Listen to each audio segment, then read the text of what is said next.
Biri çekildi köşesine, tüm parçaları kaçıştı. Diğeri yok oldu duvarlarda, yansımaları kaldı.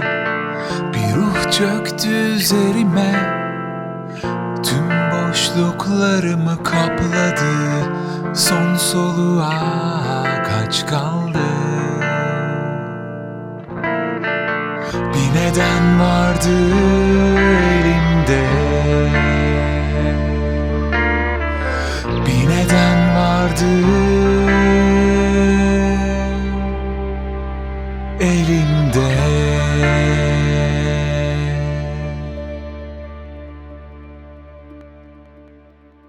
Belki de hep Tek renkti zaten hep. belki de hep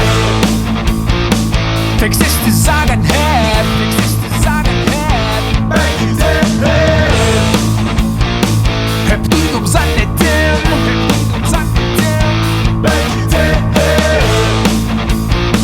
Hep gördüm zannettim.